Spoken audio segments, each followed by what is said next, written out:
Okay. Everything seems to be in order.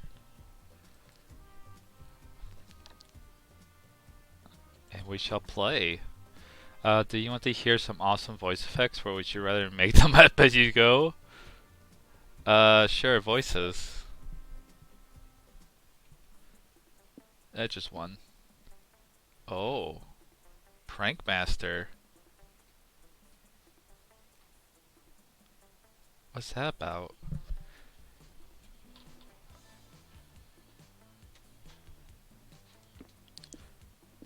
Um,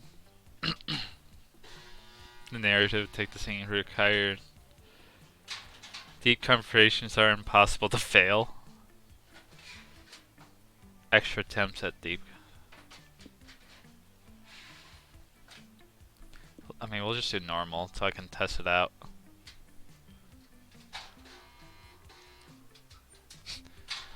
Ah, the road, the mythical beast of asphalt. We once tamed it in what become one of the strangest and most wonderful journeys of our lives. Back then, we were young and unafraid.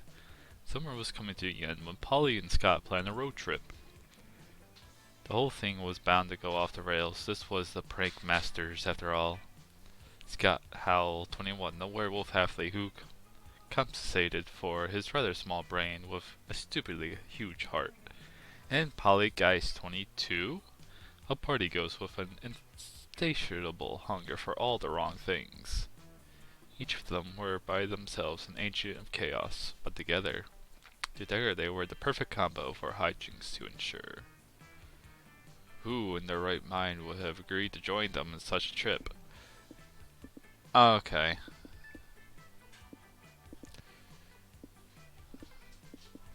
If I need to do like a fake multiplayer to see if we can like mix and match. Because that was a shame, like if you bought a DLC character but someone still picked uh if someone still picked the same color character, you were just locked out that the extra character. I thought some of the other MCs would be here.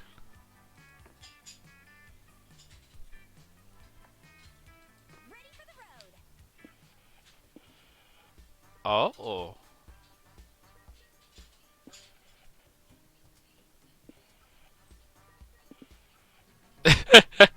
The classic surf rock.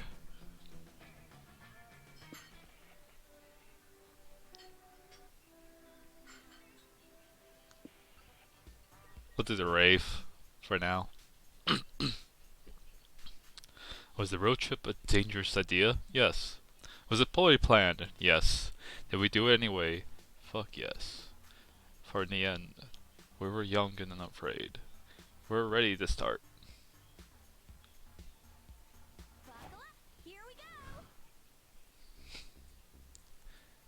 So, let's see.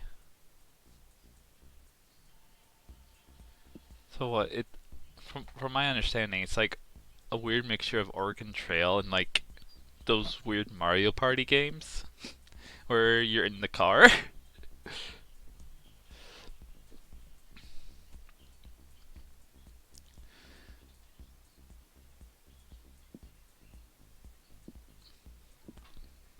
Hmm. I guess the biker bar.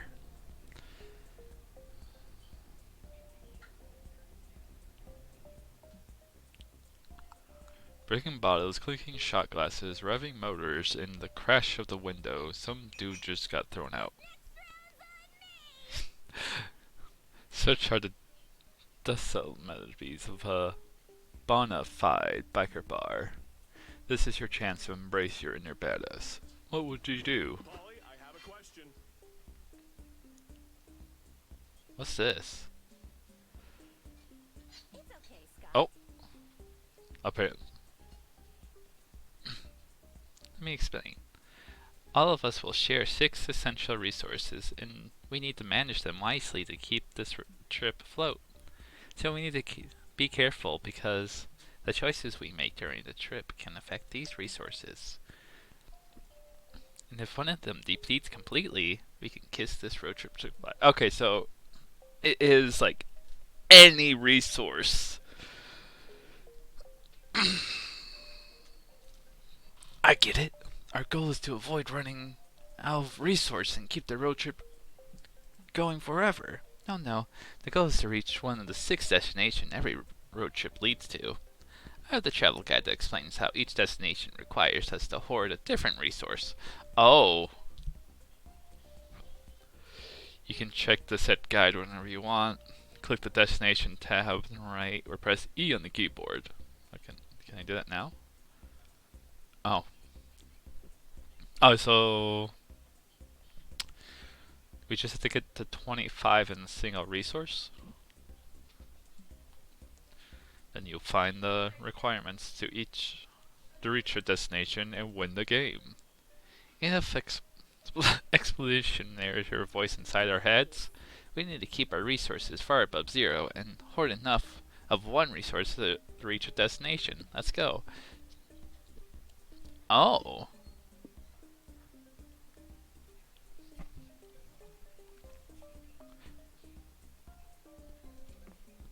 You head over to the pool table and start a game, but find 2 legendary idiots already in the middle of the game when you get there. Alright, I'll sink the 6 in the top left corner pocket, which will knock the 7 into the 8 ball and ricochet them in the both in the opposite pockets. Now if I block your amazing trick shots with my even more amazing counter move 4. Suzanne hits the cue ball. Whiskey swings his cue stick like a baseball bat at the cue ball. The ball ricochets off the ceiling and shatters the 8 ball into smithereens. Damn it, you win another round of death ball, my friend. Here's your $20. I'll go pay for the property damage too. Death ball, huh? Can't wait to turn this one into a story of how I died. What are you saying? You think you can withstand the almighty power that is Death Ball? Listen, I am the greatest Death Ball player in the whole bar. No one has ever defeated me, and no one ever will. All the ranting is getting you intrigue.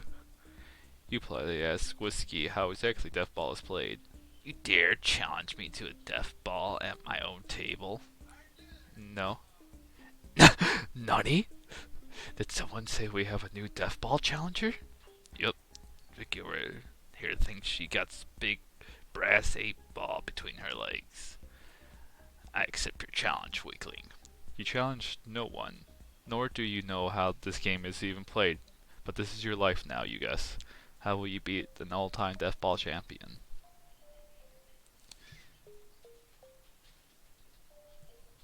Huh. Oh, guess which resource you'll lose.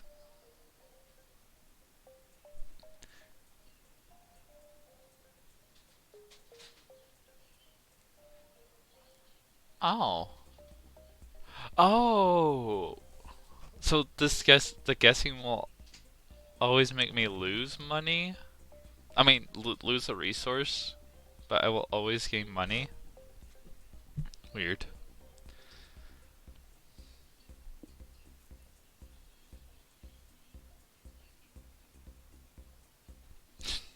God damn it. This one. In order to pull off the feat like this, you'll need to be really concentrated. You close your eyes and focus your breath in and out and out. When you open your eyes, the bar is gone. You're at the sacred turnable of the laws of physics.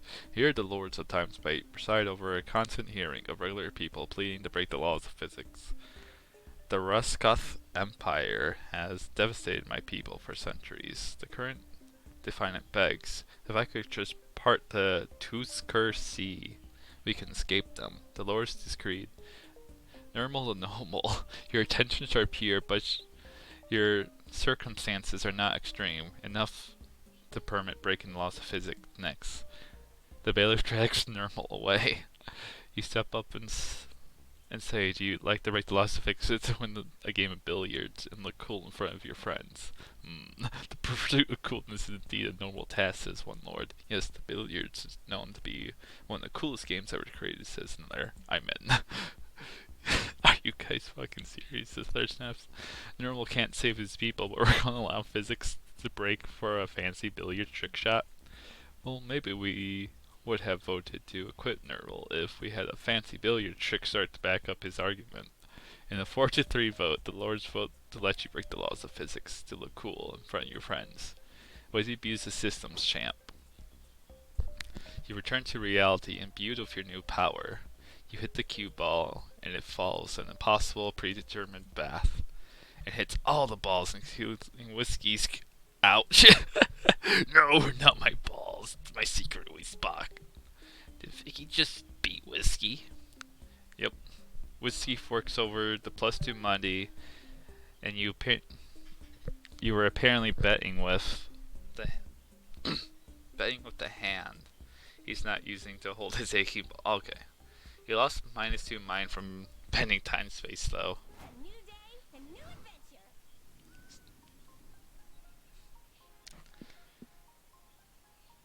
Unknown, unknown, unknown. Wait. Oh, that's magic.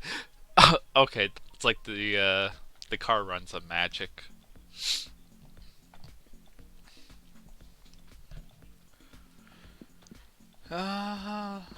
Motel. I like everyone's. Wait, wait. Did we lose Scott? What?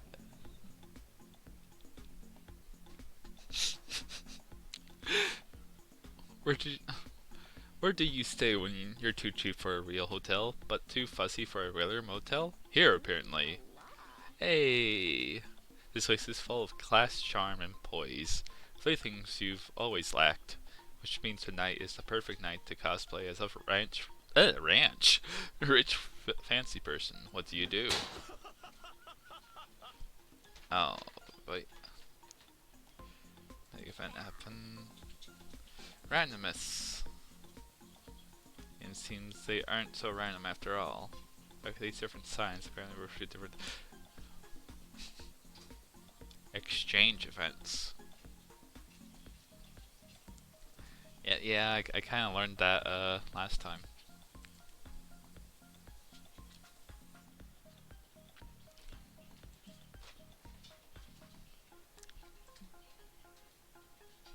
If the sign is positive, then the resource is guaranteed to be gained. If it's negative, then you'll lose it.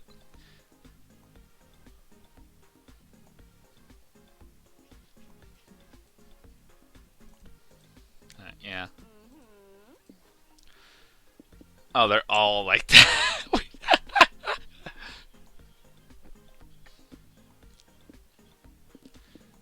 um.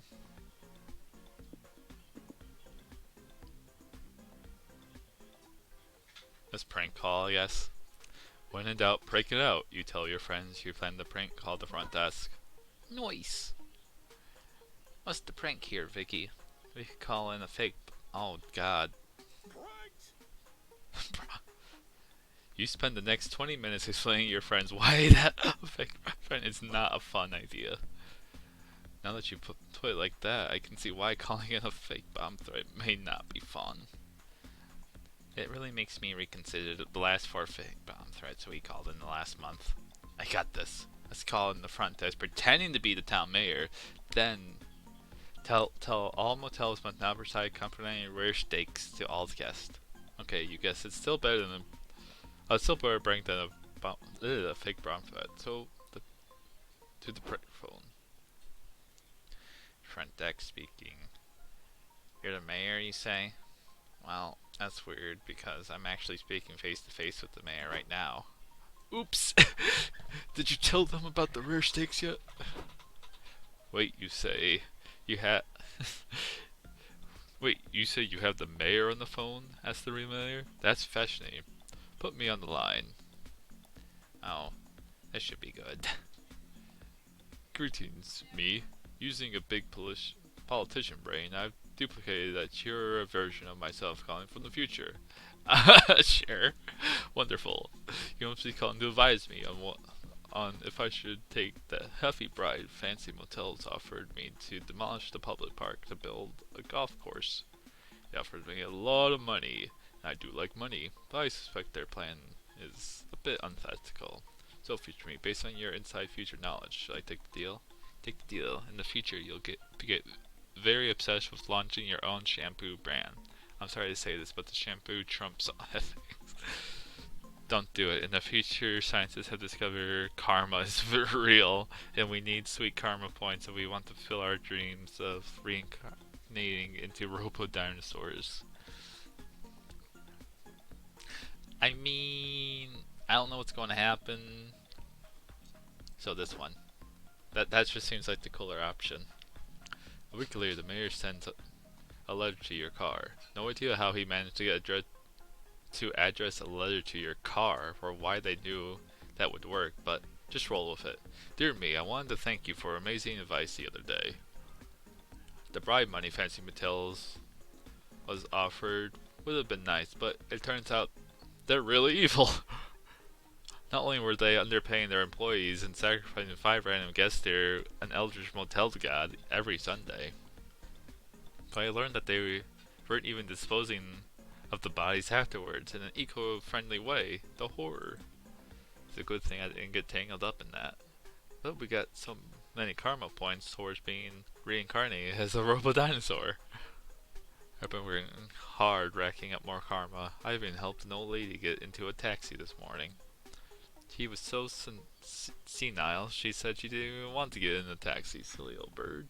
It's a good thing I was there to assist. I've been so busy getting karma, I haven't had much time to be a mayor, so I've been falling behind on my bills a bit. But that's the problem for future me, and future me is of course you! You'll find an invoice attached to your weekly expenses. Don't worry, I drew a picture of us as a robo dinosaur to make it up to you. Oh, that's actually pretty good. Titty guns.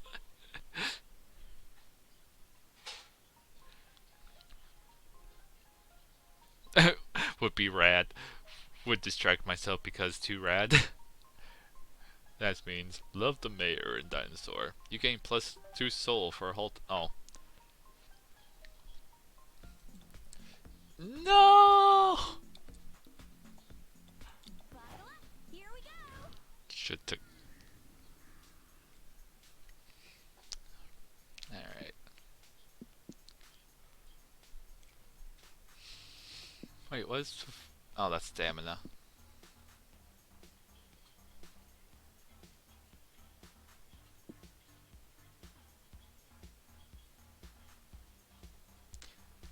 Hmm.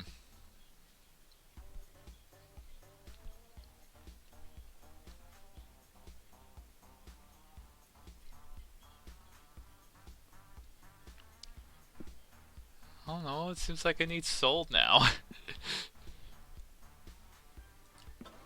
I guess we go here. Isn't it cool how nothing ever happens on the road? Thanks, Scott. Whoa, I'm getting dizzy watching our resources go up and down. Seems impossible to know what we're losing. We're gaining beforehand. Dang, we're doomed. But something on the radio. Maybe we may fuck up this road trip, but at least we'll fuck it up while having some fun. Okay. Welcome to Humble Radio Show, where our guests give narrated convenient road trip tips. Today's road trip survivors, Cormac S. Thompson and the Hunter McCarthy guys. What can you share with our audience? Let me start by saying that the number one cause of road trip related deaths is probably underestimating how to manage resources. Oh yes, the dreaded six. Most unexpected road trips think they behave in arbitrary ways, but that's simply not true. When you're making choices on the road, you have to look for the cues to infer that resource you'll be losing or gaining. Money might be the easiest one. Are you buying or renting something? Money down. Hiring someone? Money down. Doing a job or selling something? Money up. But beware, sometimes the solution doesn't absolutely involve buying something, but involves using expensive stuff that you may need to rent or buy.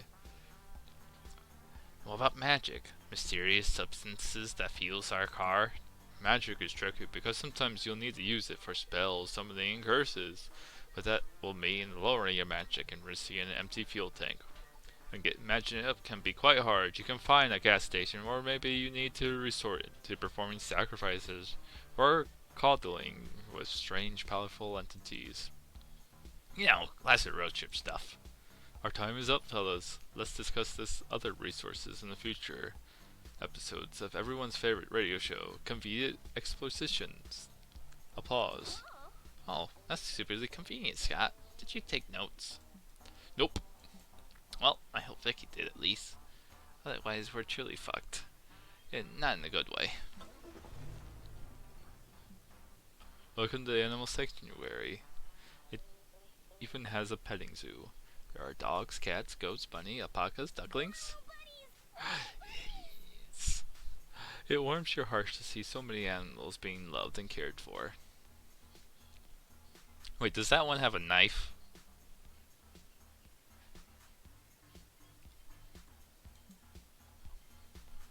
Surrounded by all the wholesome and fur, what do you want to do? Let's see.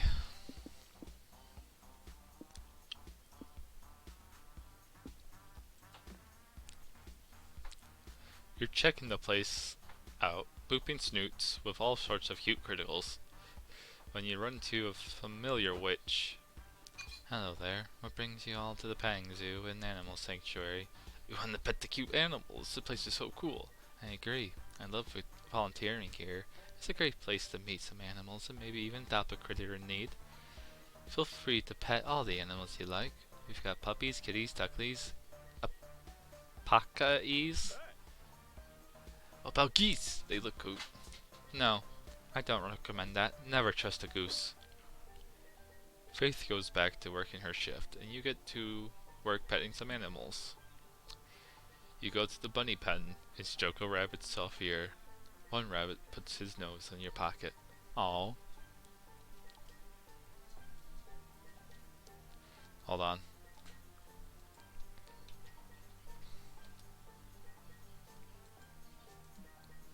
Then it grabs your car keys in its mouth and runs off. You chase the rabbit around the pen. You can't catch it, but you're attracting attention. Kids are pointing at you and crying, "Stop trying to steal the poor bunny's car keys." But those are our car keys. The rabbit stole them from us first. Exactly what someone trying to steal a rabbit's keys would say. Great. Even if we get our keys back, we'll be found guilty in the court of public opinion. Vicky, what do we do? Offer the bunny's 90s comics about a very sexy rabbit who's a oh, wait a second. We're getting the car keys by challenging the rabbit to a car race against a tortoise. He'll train personally, and the winner keeps the car.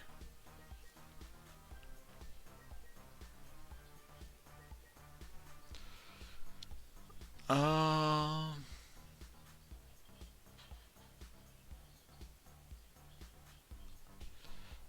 I don't know what soul entails. It's like,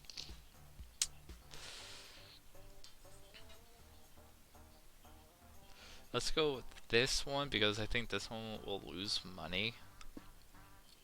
Even though I like this one better. It's frickin' Space Jam. You put out your hand and the rabbit puts its paw in it to shake. The contest is on.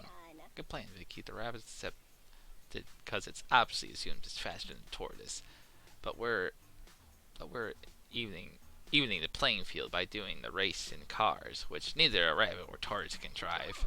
With both parties equally circumstances, we might have a chance. Later that day, the local hospital is overwhelmed with people being brought in with terrible injuries. Doctors cries an EMT with a man on a gurney. We've got an emergency. Prepare the operating table. What happened to this one? The doctor asks. Another car accident? This is the 8th one today. Yes. This one is still semi-conscious. He told me there's some kind of reckless car race going on between a tortoise and a rabbit. What? Ridiculous, right? It explain all the injuries of those stupid animals don't understand traffic laws. No, no, forget about that, the doctor cries. Which one's winning the race? What? I have no idea. Look, just get this guy to surgery. I need to get back in the ambulance. Doctor, am I going to die? The badly injured patient wheezes. Don't know, maybe he's to die. But more importantly, I'm also dying to know who's winning that race. Who's in the lead, the tortoise or the rabbit? Can you tell my daughter I love her? Only if you tell me who won. Speak up, man. I think it was the tortoise. Really? Wow. I never would have seen that coming. Thank you. The patient doesn't respond. He's too busy flatlining. Oh well.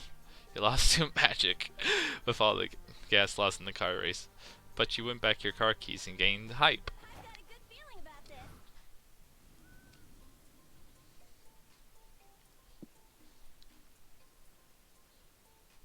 Nah. Wait. It's two gas stations.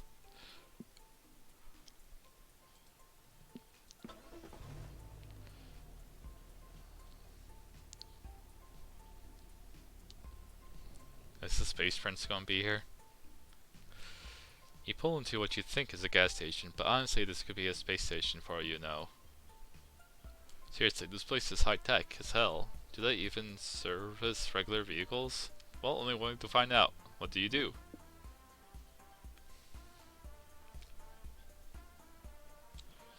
Yeah. You hit the restroom to do your business, but for a minute you think you're somehow wandered into the future? It's either the three seashells thing. Everything here is super high tech. It's as if the bathroom designers asked themselves, what could bathrooms be instead of what should bathrooms be? It looks like an Olympian throne designed by Alan Turing himself. His, ugh, sit on the screen that looks like a toilet seat. Thank you for choosing Smart Toilet Prime, says the toilet. The feature of shitting is now. Cool. You explore the toilet's features. The lo-fi button provides a relaxing soundtrack to your poop. You press the hot meal option and receive a delicious burger.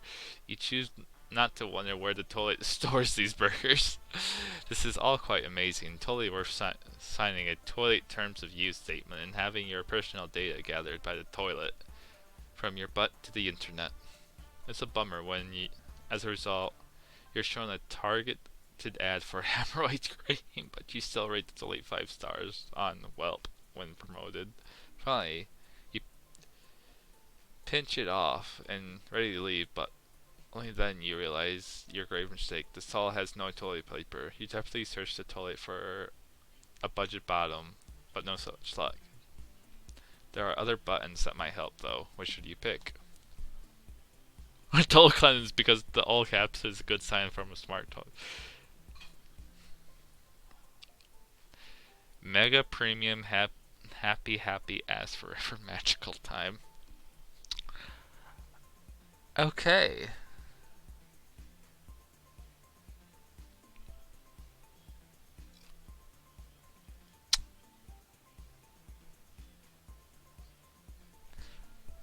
Let's do this one.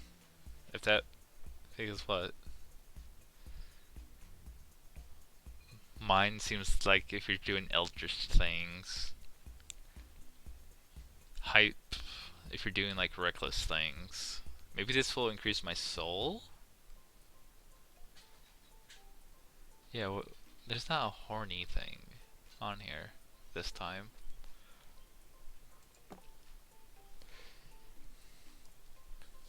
Your curiosity getting the better of you, and you press the button. The toilet immediately descends to the floor. You're lowered onto a game show. What? Your toilet is behind a colorful podium among other confused people also sitting on toilets. Oh my god, I was right. He showed up. He showed up. Hello everyone and welcome to Shiddles, the game show where you answer riddles while taking a shit. I'm your host, the interdimensional prince.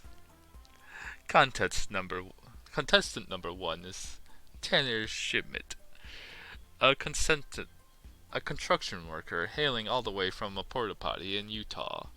Where your shitter. Here's your shittle, Tanner.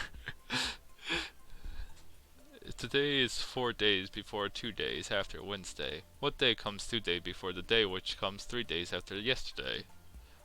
What? Look, the man. I was just trying to take a dump. I need to go back to work. Wrong answer. The studio understands cannon, cannon, cannon. Tanner gets the cannon, and as you learn that that you need to avoid losing and get in the cannon. Consensus number 2 is Vicky.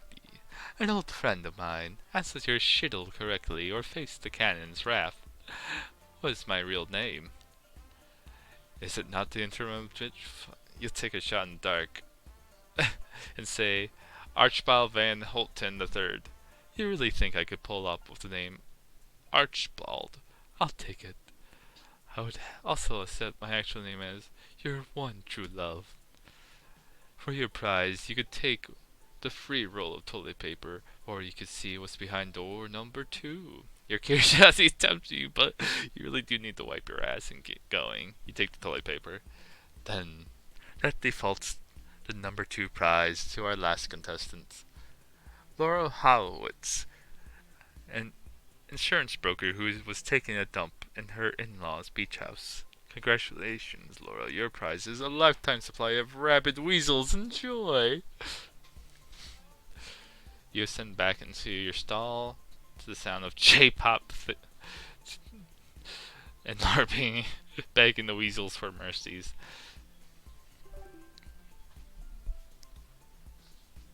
Okay. Looks like hype is what we're going for.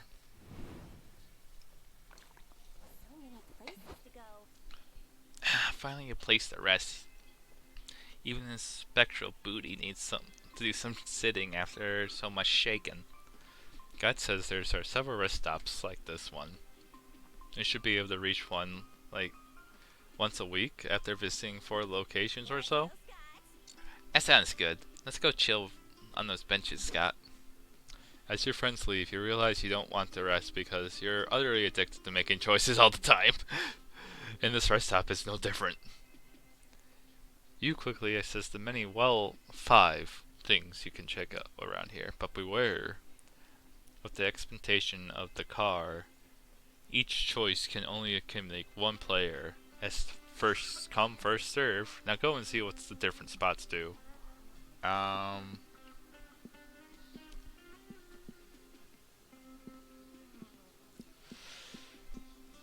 The noodle stand. I probably shouldn't go there because the money is severely low.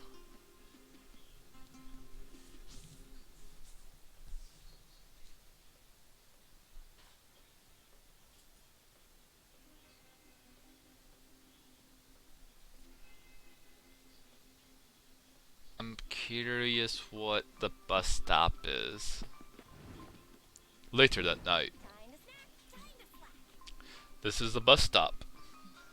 You can either check for hitchhikers to pick up, or have a conversation with one that's already riding with you. Conversations are chill, narrative treat with no choices to be made. If you hold enough conversations with the same hitchhiker, you might score a date ending. Additionally, each time someone has a conversation with a hitchhiker, their passive effect is triggered. As you play, you'll learn what each character passive effect does. Exciting. You can only have 1 hitchhiker at a time. If you pick up a new one, any prior hitchhikers will leave into the dark of the night. Oh no!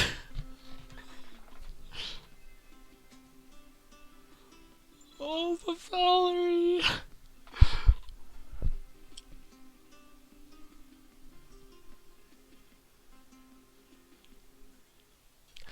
Why did this game do this to me?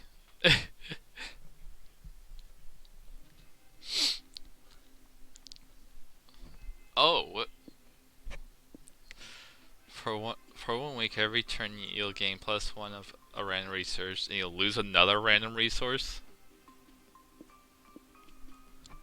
Next time you barter with Noodle, you get.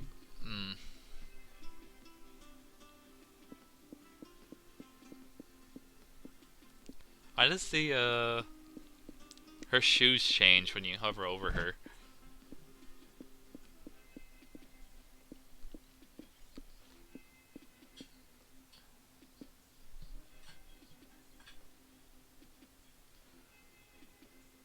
Sure, we'll go with Moss Man. You invited Moss Man to join the road trip. Me? On the road? Sure. I'll see so many tantalizing headlights.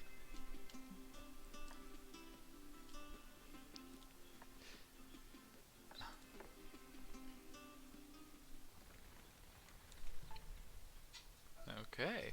Buckle up. Here we go.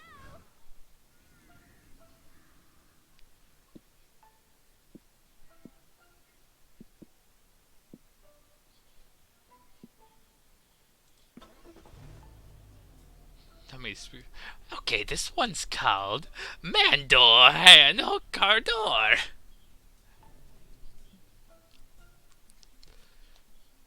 Factories are ruled by long hours, hard physics labor, and the crushing weight of capitalism on everyone's shoulders.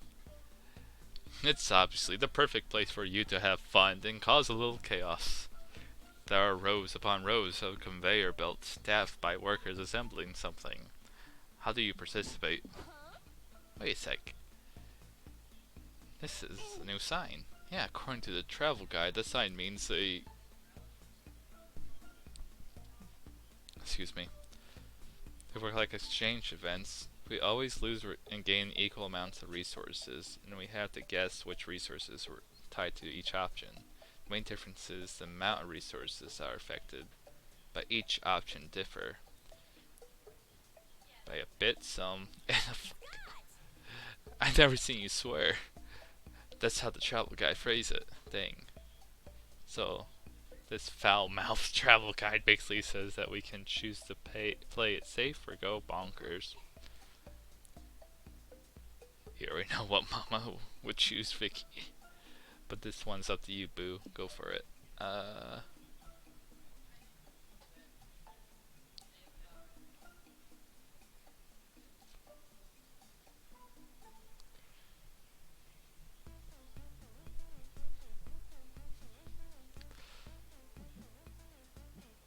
Oh, what's this?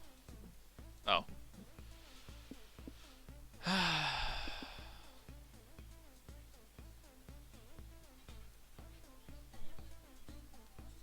I think this is money. So I'll skip that one. What's the best thing to do in the factory? Touch what you're not supposed to. Tell your friends you'd like to test out the final product they manufacture here. I'm in. Where's the final production thing? And what is it? Do you know, ma'am? Are you talking to me? Asked one of the workers. I don't know what the final product does. I don't think anyone does. I spent 32 years screwing screws 4B into panel A.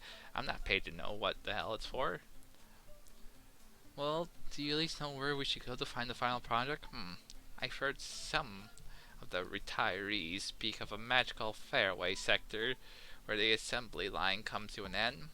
But I'll never believe in such hogwash. But if you're looking for the final product, that's the only place I can think to check. Sweet. You hop in the forklift and start driving down the assembly line, taking in its process along the way. You pass an employee screwing screw 5B into panel A. You pass an employee embracing the logo for Everweasel Electronics on panel A. You pass a priest blessing panel A's pilgrimage down the assembly line. You pass an employee smashing the absolute shit of the panel A with an electrical hammer. You pass an employee setting off the Everweasel Electronics logo from panel A. You pass an employee screwing through 6B into panel A. Adding the line behind a heavy curtain, you find Noodle. He picked up a complete panel A and tosses it into the trash. Why would you throw away panel A, bro? People worked hard on that. Did they? I don't know. I always throw panel A. It got bad vibes. Well, we wanted to test out the final product you guys are making. Do you have it? Final product? Which one? I'll work something different every time. Designs from the mill and top of all versions. Okay. Well, there are two freshly made final products here. Which one do you try out?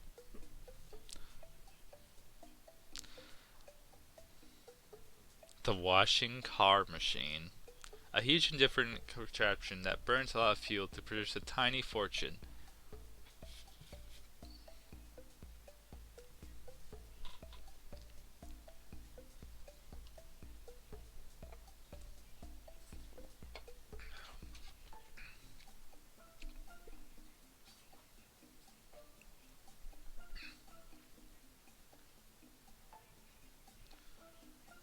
So we're going to lose money. Oh, no, magic for the second one. Screw it, I'll do the first one. I don't know what's going to happen. I don't get it. I don't get it. Does this machine like washes your karma? Yeah. Oh, I thought it was the actual car, just spelled with a K.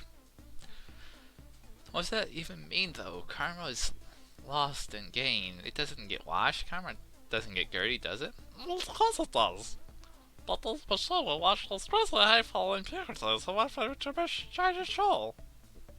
Okay, but soul and karma are different. Well, I like the pun. That's all well brought up concepts anyway. Who cares?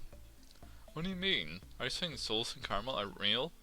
The karma's real if you're willing to pay. But it's called the washing karma machine.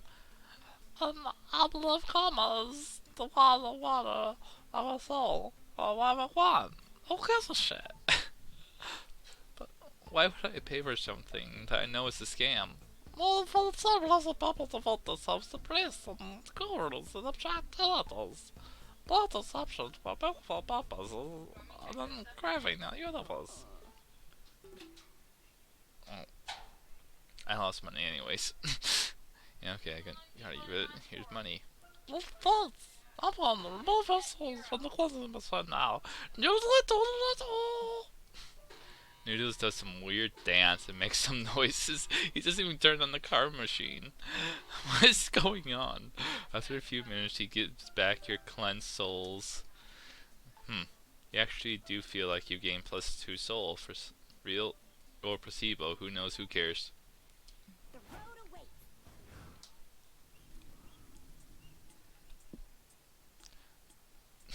Okay.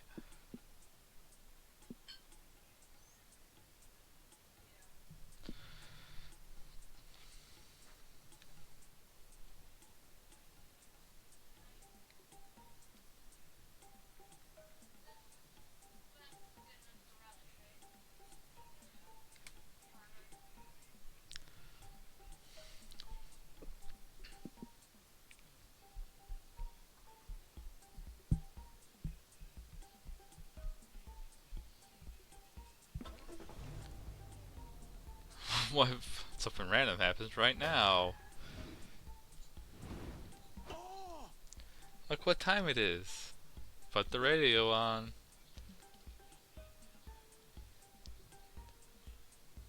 No stamina. Stamina is fuel for the body. He's getting stamina up is eat stuff. Stay hydrated. Get some rest.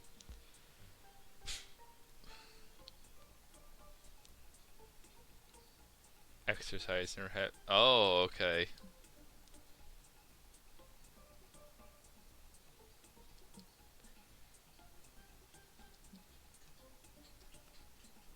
It takes an unexperienced road tripper to the difference of resting and raise your stamina, but relaxing rephrases your mind.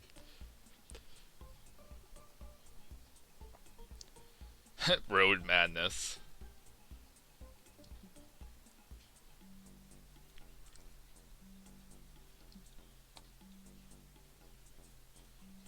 Okay, so also like doing smart things.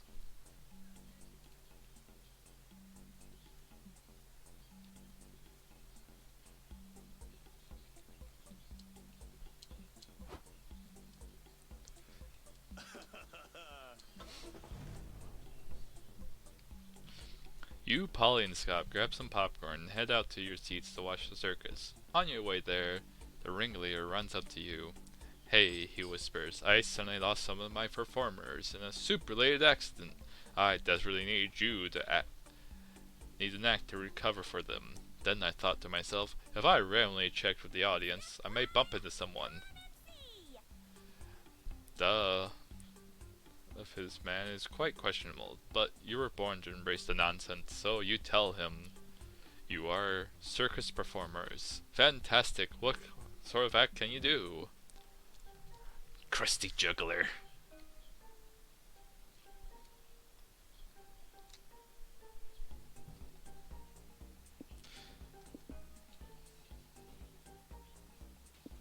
Let's go with this one. Your friend signed up for the acrobat. It might be dangerous, but today isn't the day danger suddenly becomes a deterrent for your choices. Polly grabs the trapeze and does 3 flips in midair with no safety net. Whoa! She faces the audience, waiting for the applause. Boo, that chick's a ghost. She can't die. Where are the stakes? Yes, boo. Also, why isn't she a leotard? Give us ass or give us death. Oh, great. The wolf pack's here. Can't wait for them to mansplain how to hang from a trapeze correctly. Now that you say that, what if you hang from the trapeze in a way that makes you show more ass? Well, I think today is the day I gave your cousin's death, Scott. They asked for it after all. Nah, bro, my cousin can be a lot sometimes, but I bet we can wow them. Bro! What if I do the act? I'm not a ghost, so I can totally die. High stakes. Bro, no way. Your family, bro. Objectifying your ass would be weird. Yeah, also your family, bro. You dying wouldn't be dope. About Vicky, we can 100% objectify her ass. And we're cool if she dies. They make a good point, actually. It's up to you. How much would you put up the stakes to wow the audience for your acting skills in your ass?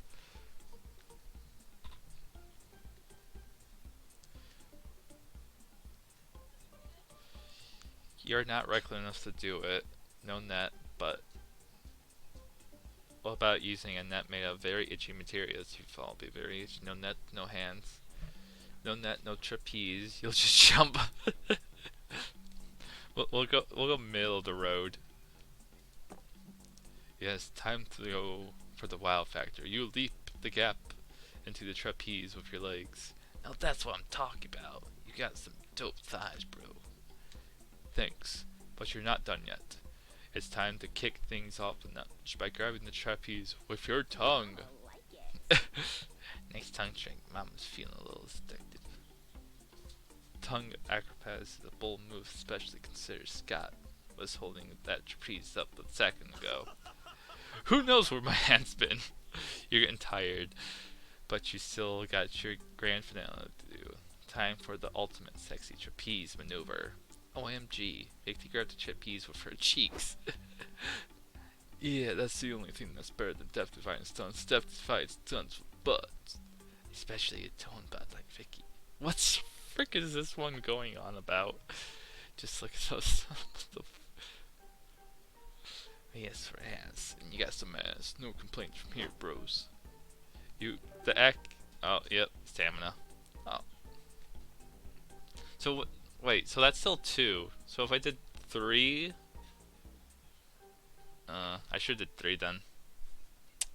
My turn on the driver's seat. Well, now I know how the scoring system works for that.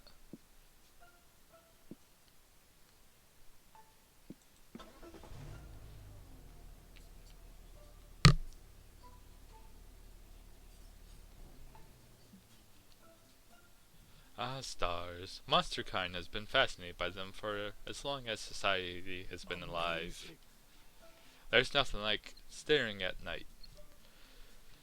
night sky and realizing that space is massive and timeless and you're just one speck in an uncaring universe. If that gives you ennui, don't worry, there's plenty to do with the planetarium besides contemplate your own insignificance. For example, you could attend the comic shower, watch the laser show,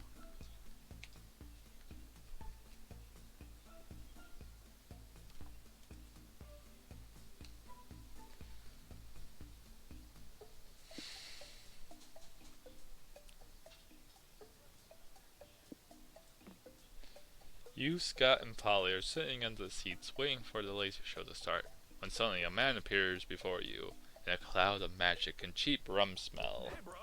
Hey, bro. Who are you?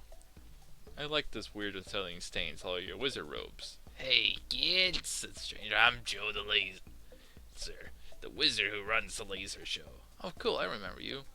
You guys met before? Yep. I was leaving club and ran into Joe the Laser. He taught me how to shuffle to Party Rock Anthem by the 2010s hit band LMAFO with lasers. That was an educational experience I'll never forget. Oh, that's good to hear because I completely forgot what happened, Joe the Laser says. But since you're old shuffle buddies, you gotta help me.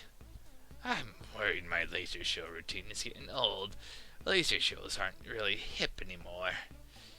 Could one of you, with it, youth, help me spice up the show? I can try. Let's see. If I wanted to do the perfect laser show, I would Use lasers! Good call, but I still need a big wow factor. How about you just come up and run the lights with me? Oh, super fun. Paula, you want to help us run the laser show? Yeah, no thanks. Unlike Joe the Laser, I know better than to operate pyrotechnic equipment while I'm drunk. Bye, Boo. But you can take Vicky with you. I'm sure she'd love the opportunity to butt in on someone else's problem. Yep. It's kind of your thing. You and Scott take the stage with Joe the Laser and punch up the laser show with your foolproof method. Alright, do an educational rap on how lasers actual versus educational raps are fun. Add some surprise by handling a coupon for a free laser hair remove session under a random seat. Increase the stakes by adding one death laser.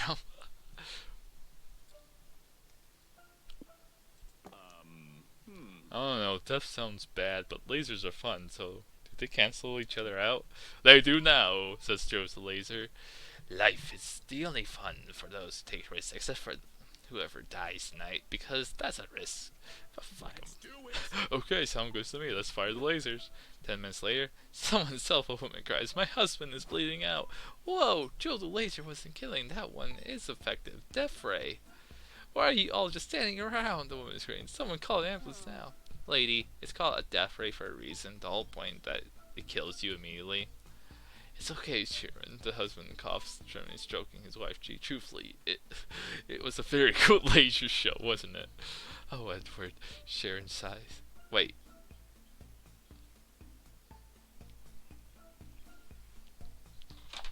These names.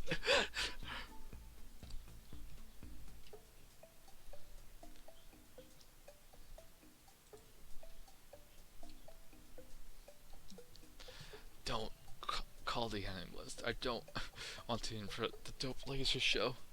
It'd be super uncool. Edward, no! What's that noise? Is someone screaming in heartbroken horrors out in the crowd? Ignore it. It's laser time, motherfuckers. So you gain +3 hype from your high strike laser, but you also lose -2 magic and -1 soul for using Jill the laser magic to end your lives. Oh well.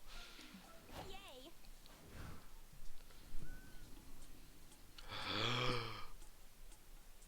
Oh, we can get hype. We can get guaranteed hype.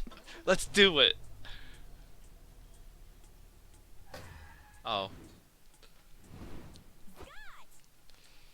They're gonna explain more what each thing means.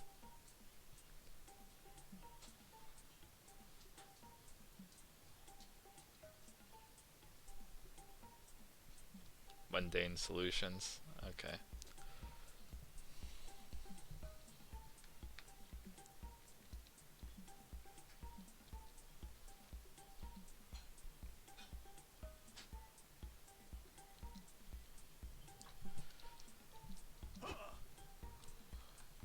I've grown as a person.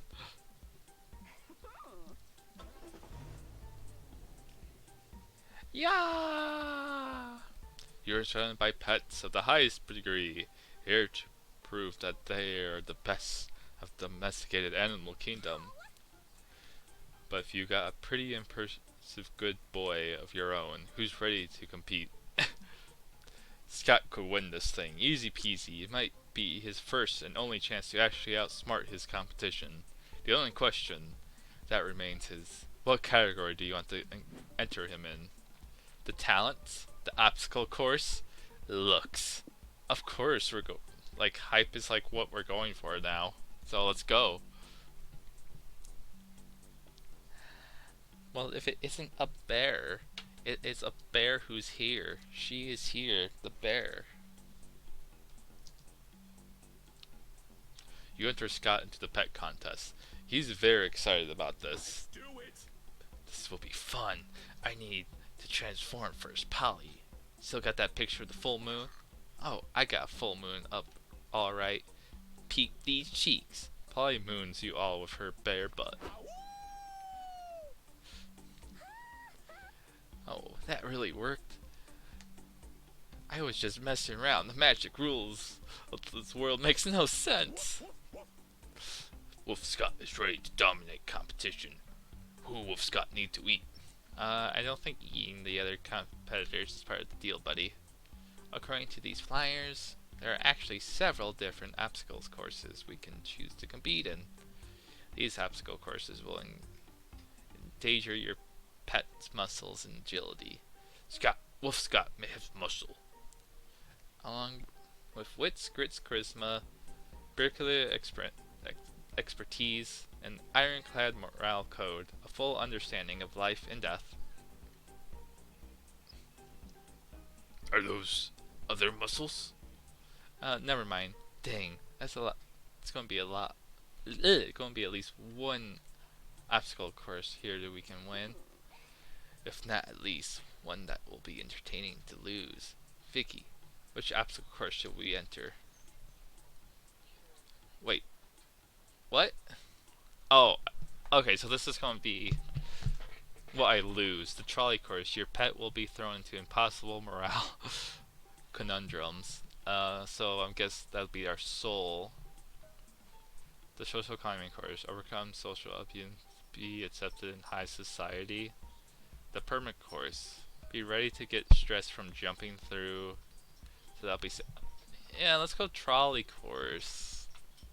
We can afford losing some soul. Trolley sound fun. Wolf Scott like cars and trains. What go wrong?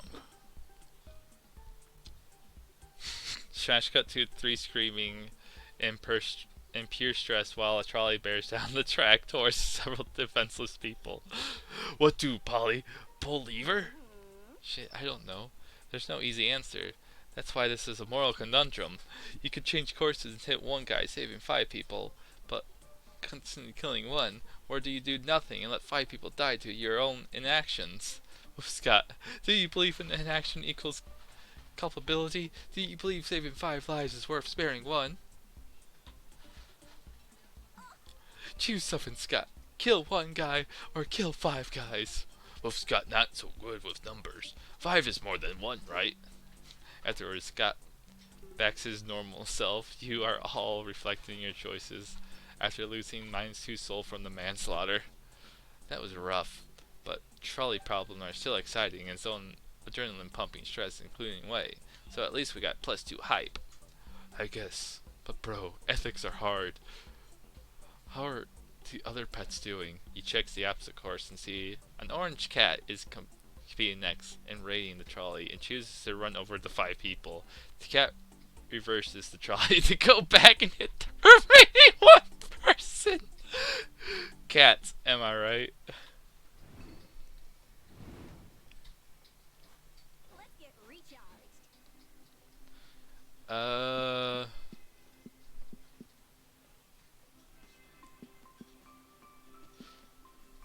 So the car, the rest area, or the info area? What should we see?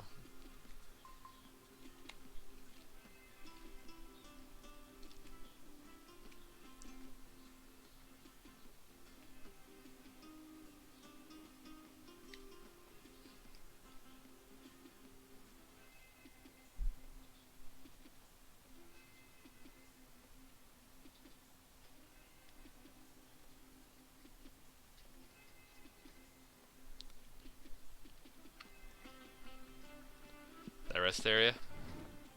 Later that night, Places to go. welcome to the benches, where you can relax and talk to either Polly or Scott. The confessions you hold with them are chill narrative treat, with no choices to be made. If you have enough conversations, you might score a Also, having a conversation with Polly or Scott will activate the chaotic energy passive effect, which will remain effective for the following week. What does do think? Find out for yourselves. Now go make some small talk. For 1 week, all resources gained and losses will be increased by 1. For 1 week, all resource gains and losses events will... Wait, what?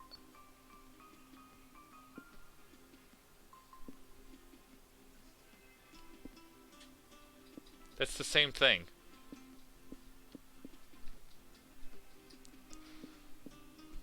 Alright, I guess Polly. Ooh, that's cute. Her interest in cooking, her after party. Which one you want to know?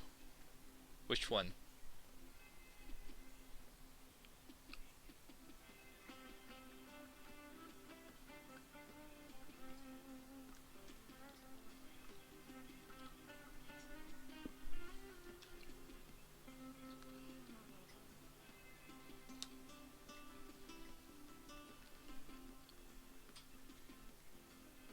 Cooking. Why should it be meth? Yeah, I've been into cooking. Nice. Tasty. It meshes two of my favorite things. Chemistry, which rocks, and a little momentous joys. Like, how dumb is it to spend hours making something that's gone in a blink and a couple of mouthfuls? It's so incredibly inefficient that it becomes simply beautiful. That's a nice thought. And now that I don't even really need to eat, my hobby has reached new heights of stupidity and of beauty too. So I started taking some cooking classes. Freya takes some too. I love the wonderful bitch, but she could use an education on beautiful and efficiently, indeed. I think it's healthy for her, even if the class stress her out, and most of the time. We sit here, we learn, and we experiment. That's what I love about chemistry and cooking. It's transformative. But, like, literally, it's all about transformation. You shouldn't form things into other things. Like, how can you transform eggs, flour, butter, and some other stuff into a cake? Or how flesh, blood, bones, and some other stuff transforms into meat. So yeah, I think the afterlife gives you some new cool perspectives. And I also think cooking rules. Yep. Maybe one day I can cook something for you. If you dare. I love that.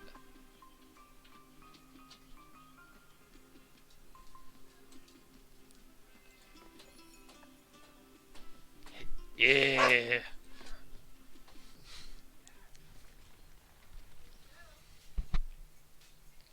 Buckle up. Here we go.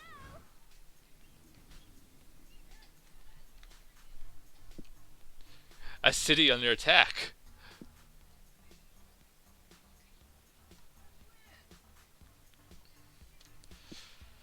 I guess we go to the city under attack.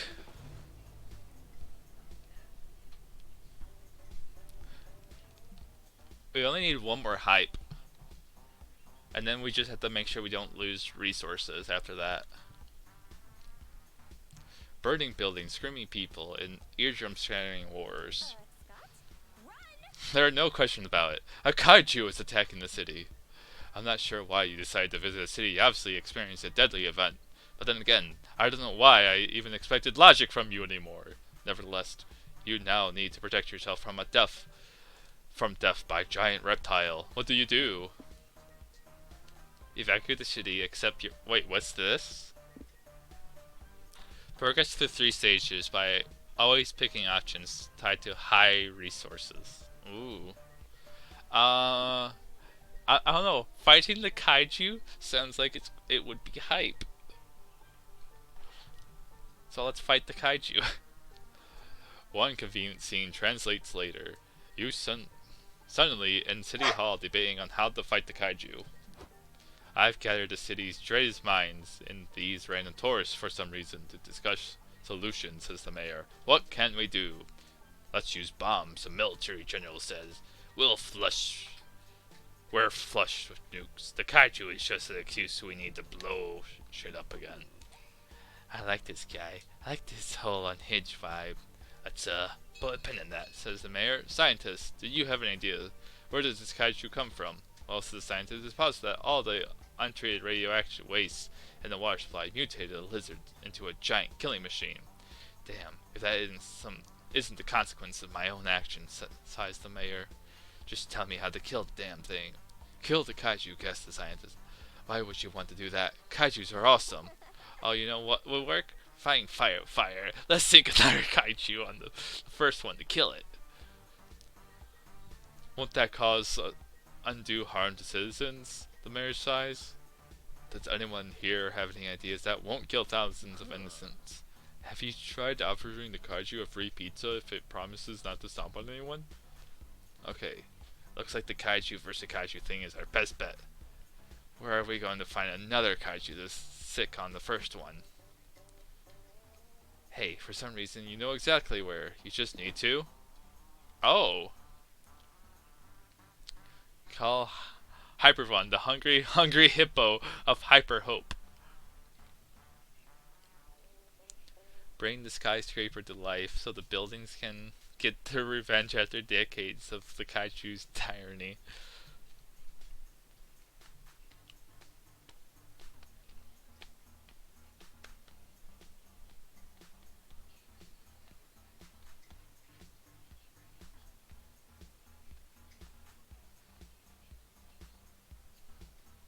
Oh, these both seems like awesome things. Like, am I going to gain hype either way?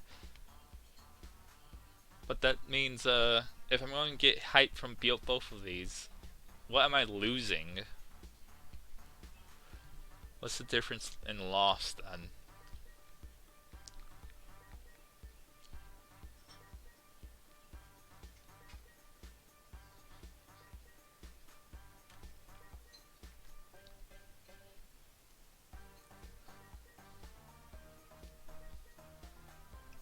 Let's let's go Hungry Hippo, just in case this is gonna make us lose money. Along the site, that's just a legend. No one knows if it exists. But we're in movie logic territory right now. Everyone knows that if a movie character says something just a legend, it's usually true. Time for a hippo hunt. Your search takes you to Hyper Hope Island, where it's said that the Hyperlon and other great hippos have battled for centuries to consume the most balls. Why they fight over and eat balls? Ancient legends are really weird. In the end, Hyperion finds you first. It towers over you, bolting out the sun and booms. Do you have any balls? Yeah, I have two of them. Wait, you're not going to eat them, are you? You all lure Hyperone back to the city, with the promise of many balls to eat. The kaiju and Hyperone size each other up. Give me your balls. Make me, said the kaiju. Hyperone tackles the kaiju. An action-packed battle ensues. It would cost like triple of this game's budget to show it to you. So you'll just have to trust me when I say it's very, very awesome. At the most dire moment, it seems Hyperphone is beat, but it falls back, prevents never to rise again, and cries out, Brethren, I call upon your strength. Feast upon these balls. The ground shakes as 3 more giant hippos come out of the sea. There, the hungry hippos, Hypervon, they turn and they fought, come together to defeat the greater foe. The hippo farm up, like Voltron, to kill the kaiju. It fucking rules. Afterwards, the hippo feast on the kaiju's balls, but they're still hungry afterwards. You satisfy their appetites by playing a giant game of hungry hippos. It's hella fun. You gain +3 hype, but you lose -3 stamina because it takes a lot of giant balls of food to appease the hippos. Nice. I like the skeleton.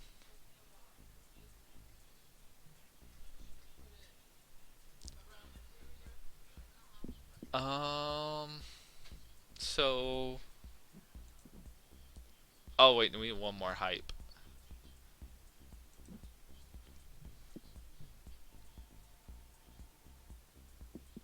I mean, that's guaranteed hype right there.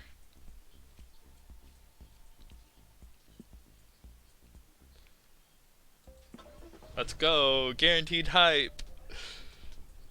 As long as we don't get into danger with magic and money. You're here today to answer the age-old questions. Do aliens exist? We're not alone. Who knows if you see any today, but at least it'll be fun to hang out with the other UFO spotters. So besides, watch the stars and swap extraterrestrial conspiracy theories. What do you want to do? Look for UFOs. You seem to be a lot of alien spotters in the desert tonight. You spot two of your friends with their telescopes in the crowd. Hi, Kale. Hey, Adu. Are you here to look at the constellations? Have you seen my favorite one yet? I call it Big Boy Frying Pan. Nice. I'm a fan of. Er, er, what? Catering was the grandfather of skateboarding. Changed my mind. But today we're using our telescopes to look for UFOs. You're welcome to join us if you want. Abdu and I were totally into ufology. There gotta be other life out there besides us, you know. At least I hope there is. I would not be alone in the universe. Cheer up, dude. In the grand scheme of life between our friends and the aliens and the microscopic parasites living in our bodies, we're never truly alone. Dude, that's deep. That philosophical thought reminds me of something. Can you pass me the pipe? You're looking for UFOs. You're looking for UFOs, you say, says an eavesdropping UFO spotter. Wouldn't you rather meet aliens in person? So much talking for one person. Do you have a way to do that? Are you an astronaut or a mad scientist? Even better, I'm an app developer. Oh, I made an app called Unite Friends Online. It's like a dating app, but instead of finding you a lover, it contacts you and an alien to befriend.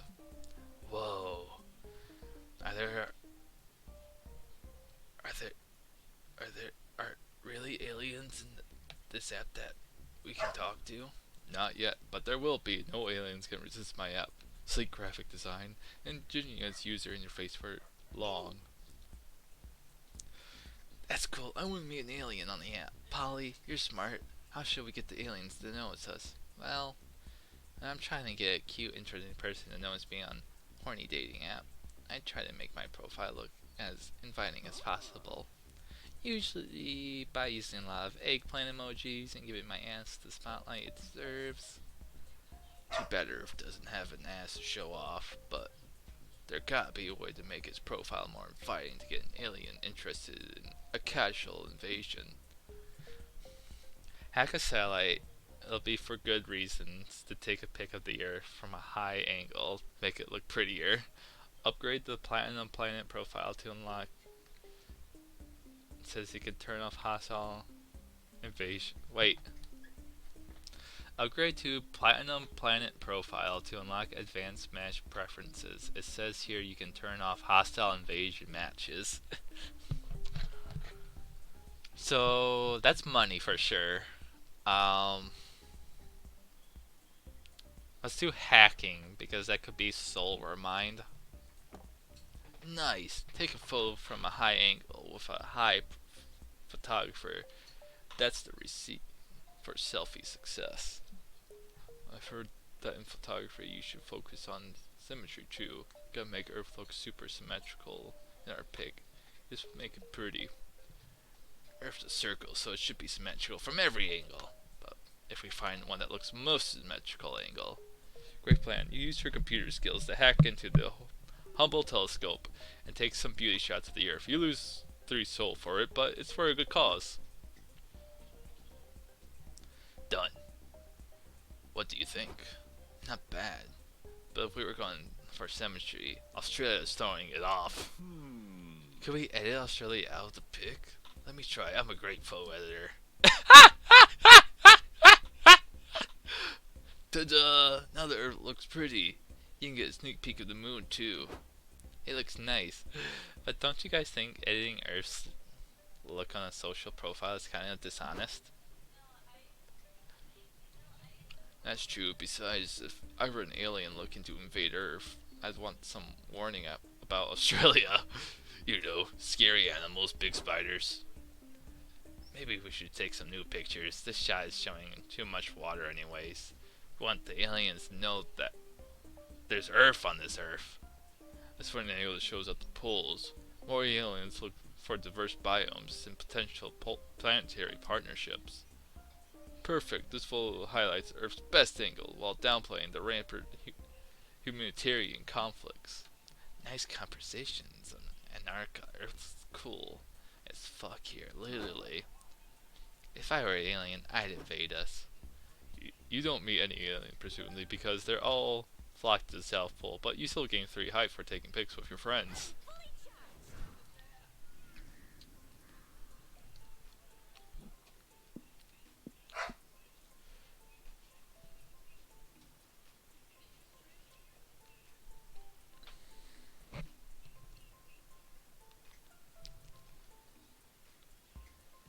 Sure.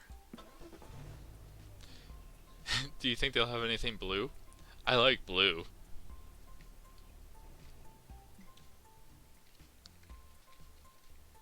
Art is beautiful, art is emotional, art is raw, unfiltered expression of monster condition. This is one of our signature artworks. Art is apparently painting a white stripe on a blue canvas and charging $4 million for it. It's time to get cultured. What do you do at the art exposition? Interpret the art, attend an art Q&A. Why would I lose soul for that? What am I going to do?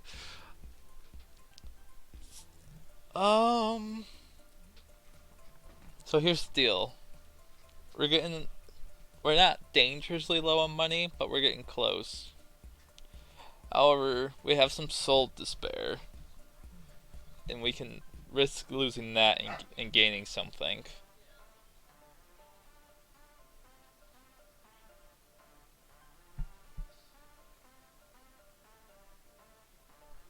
Also, interpreting the art might be boring, so we might lose hype. So, Q&A. Panels are fun. You check the artist hosting Q&A today, and you're surprised to find...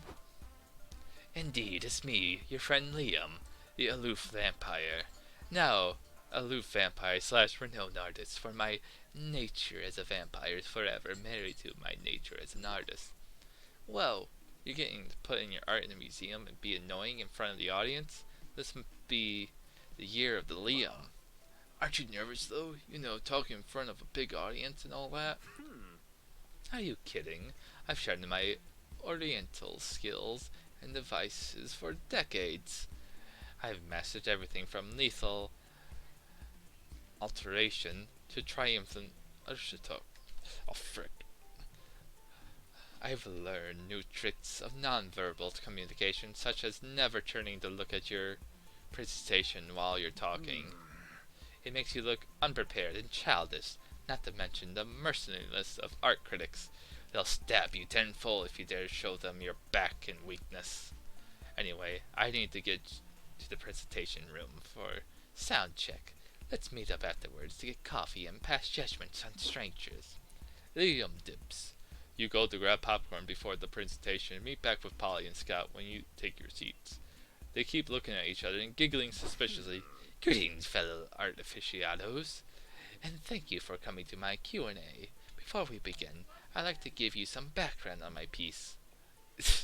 My painting titled A Think Piece of Think Pieces is a postmodern abstraction of acrylic on canvas, inspired by the dangers of targeted advertisements. The old art piece Suchuru, what a classic. Well worth the soul for pranking a friend. Liam never gives his whole speech in front of a doodle. Ugh. No one else in the room bats an eye. I guess you can make anyone believe anything is modern art. I'll be taking questions now. No holds are barred. I'll answer anything that you can throw at me. Psst! We did our prank, Vicky. Now it's your turn. Ask Liam a hilarious question. Throw him off. The switcheroo is certainly hard to top, but here you go. What? Both of these are stupid.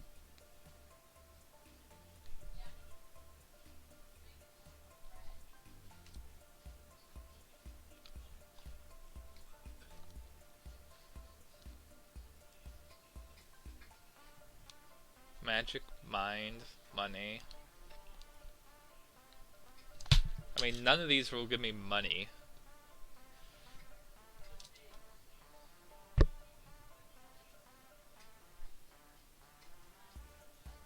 I guess the number one.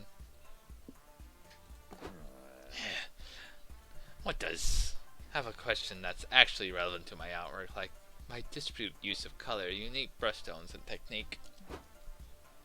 Why are you dodging the question? You said you'll answer anything. Guess you're not a true artist, huh? She's got a point, says the audience member. I met Mark Rothko once. He could correctly guess any number someone was thinking. I guess a good artist can always guess what number you're thinking. Another agrees. They're clear, direct. Fine. If that's important to you, I'll guess that stupid number. Liam stares deeply into your eyes. He is using magic, vampire eyes. You can feel the magic running through you. Liam ascends your insides now and pinches the bridge of his nose and sighs. I cannot believe this. Vicky is thinking of the number 69. Nice! Polly high fives you. Dark Critic lose it. He really guessed it. He's a real artist after all. I could have proven that with real art. Vicky didn't have to turn my esteemed Q&A into a dirty joke. 69 isn't a joke. It's a timeless hieroglyphic, artistically rendering two constantly adults giving mutual fellatio in a carried testament to human sexuality. The woman is right, says another critic. I never realized it before, but the number 69 does look like two people practicing oral sex. What an amusing discovery. You guys are the worst. At least I still have my beautiful artwork to comfort me. Wait, what? This isn't my painting. What did you guys do? Here we go.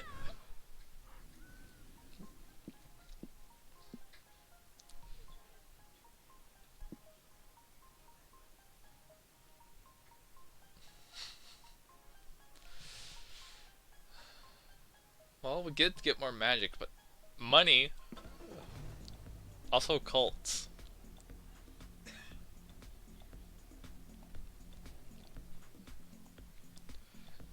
Are you really going to join a cult? Let's join. I suppose they got team building and all the dead goats you could ever want. Maybe fun rituals or if you can ignore all the murder and brainwash practices. Honestly sounds like fun. Where do you want to start? Cult marketing meetings. What is a cult but a club that makes this up really, really seriously? And clubs need to market themselves to find new members, right? Following this logic, you assume the cultists must be having a marketing strategy meeting somewhere. And lo and behold, they are. Brothers in Mathar, keepers of the sacred city in darkness, we are having a crisis. Our recruitment numbers are extremely low this month. We tried flyers. We tried making obscure fortune cookies. Of our holy message inside, we are leaving dead goats around town. Why isn't it working? Even you must realize these outreach campaigns are awful, Brother Alski. We do live to hire a real marketing director. True. But it's impossible to know which career professionals I recruited to the cult beforehand. That's how we ended up with 8 former furniture designers, but no marketeers. At least the sacrificial chamber is full of comfy sofas now. It would also be nice if we had some security personnel. For example, I just know those outsiders snuck into the meeting and have been here the whole time. Hi! Hello. Sup, brothers? Before you throw us in a cell or sacrifice us to your god for sneaking in, consider that we can help your recruitment more fellows. Let's try carving join a cult on 666 goats and scattering them around the city. People love goats. I've already tried that. It didn't go over well.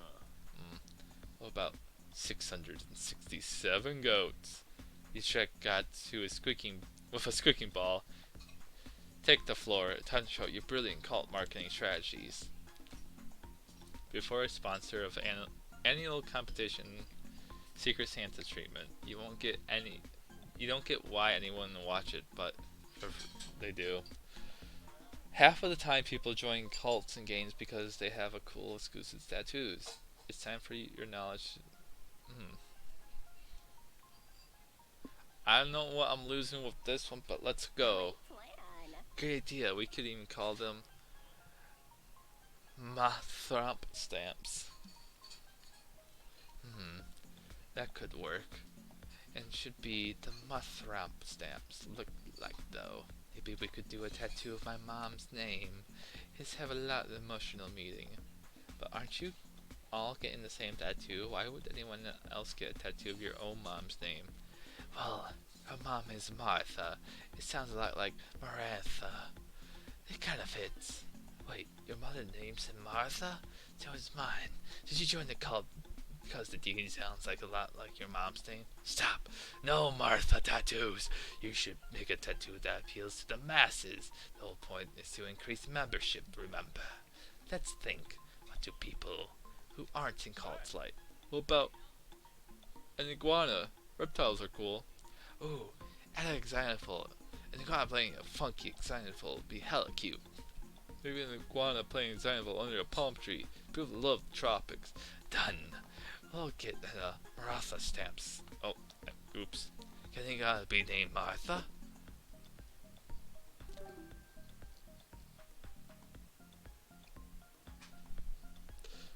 Apparently that was a magic.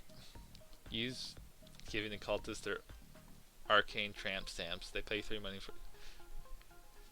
That's not anything that they said.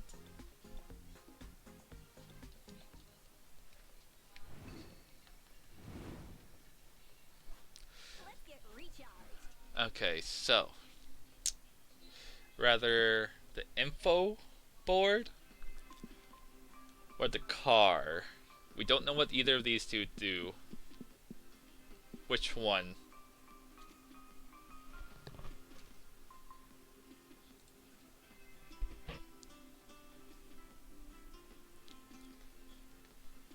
Laurel?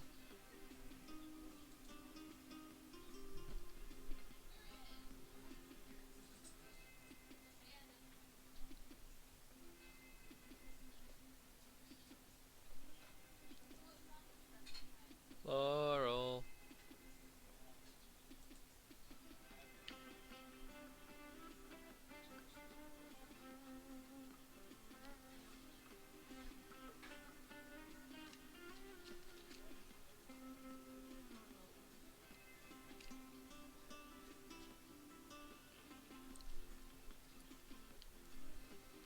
The car. Alright, let's see what happens in the car. Later that night. Car is where you can manage your road trip by accessing one of the 2 mini boosts. You can choose to be a careful planner and gain +1 of your lowest resources and lose -1 of your highest resource, or you can be a risky traveler and gain +1 of your highest resource and it costs. Oh. I mean, we have hype to spare. We have 2 hype to spare. So let's be cautious.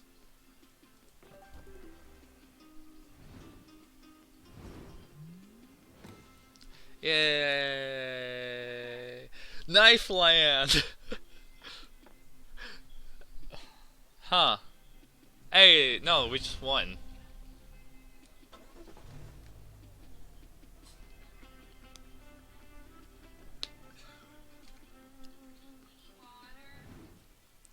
the road trip comes to the end. Knifeland! The land of fun and knives! You ride all the rides twice! They're awesome and deadly in equal parts. There's a murder mansion with an actual murderer! It's not one, but two free falls. There's a pit full of spikes and a guillotine free fall, which lets you keep a severed head as a silly memento. There's also a blender and a pendulum and a volcano. You're still unsure if the volcano was supposed to be a ride or if it was just a random volcano that happens to be there. There's so much fun, and you even managed to survive, which is a big plus. Knifeland forever! Congrats, you reached your destination. And there's more to it. Every player gets an individual ending. You could end up being a lame loser, just okay, or the MVP. In multiplayer mode, the results will be determined based on how much you each contributed the resources needed to the destination. Oh! Okay. So this just brings home the whole Mario Party thing more. In single player mode, it's determined by your overall resource spread. Also, the date ending, which has its own requirements. But ending up a lame loser will override the date ending. No dates allowed for lame losers. Anyway, let's judge you. Knifeland, yay! You had the best fucking time, the land of fun and knives. But having fun isn't enough for you, no. You must conquer Knifeland. And how you conquer the theme park? Easy, by taking the coolest picture on the ride. You choose the ride that Slash and Splash. You arrange everything to look like you're in the middle of a chess match as you go down the waterfall of knives. Because if chess is anything, it's to be undoubtedly more knives. It's not. That's not at all. You convince Polly to pretend she's losing to you in the pick. Beating Polygeist at chess while cleaning down a waterfall made of knives is a memory you will treasure forever.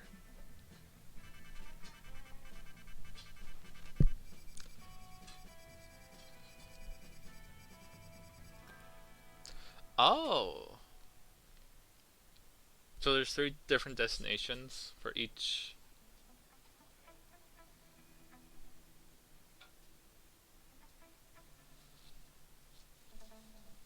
Well, I don't know how are you supposed to be a complete loser then? I guess if you're super low, I okay.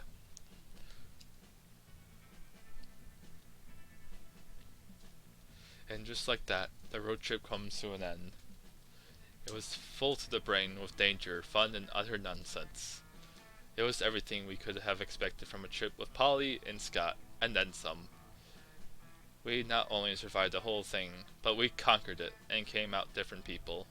It all turned out to be a pilgrimage to self-discovery and a rite of passage, a quest for growth. That is to say, a fucking good road trip. As we were headed back home, I thought about how all of this was just one of the first stops in a much bigger journey that was only just beginning. It felt ominous and scary, but it felt like it's going to be alright because we were young and unafraid. We were ready to start.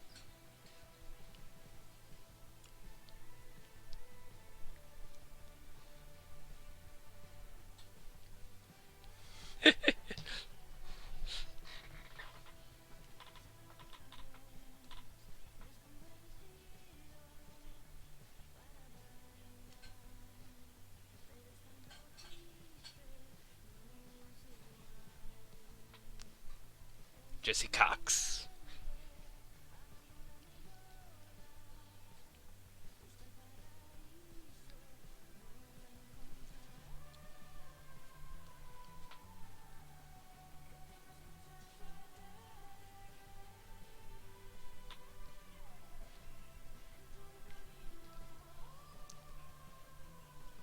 Oh, didn't see that guy.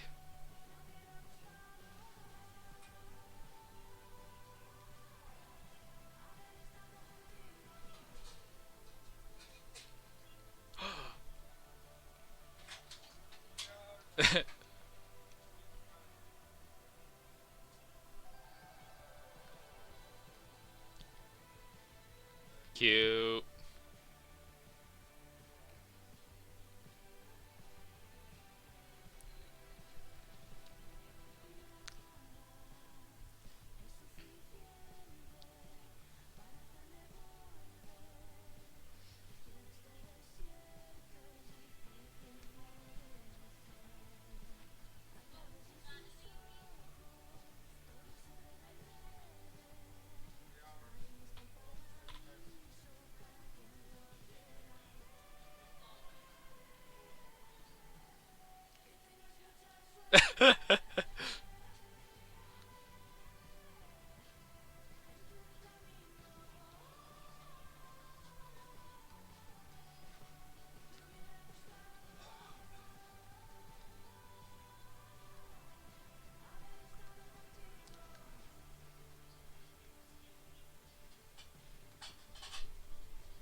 Please come leave in a good review.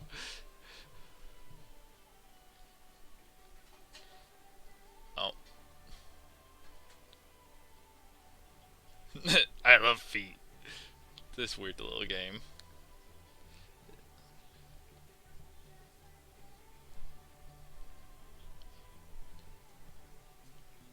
See you in Monster Prom 4.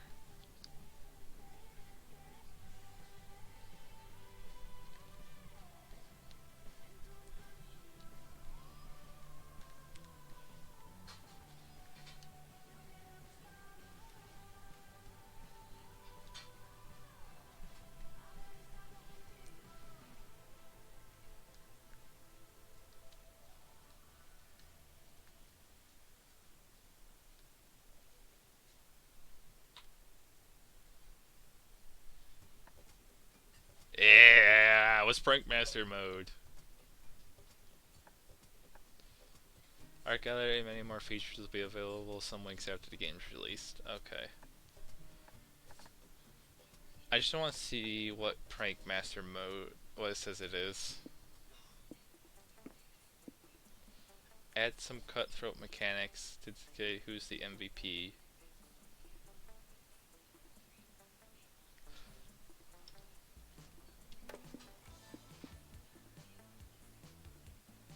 Weird.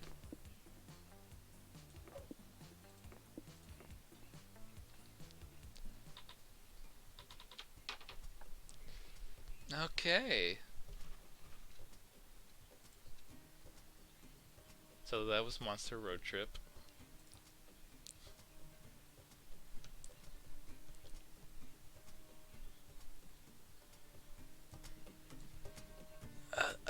I hope to play it with some friends later. In the future. We'll see. Bye.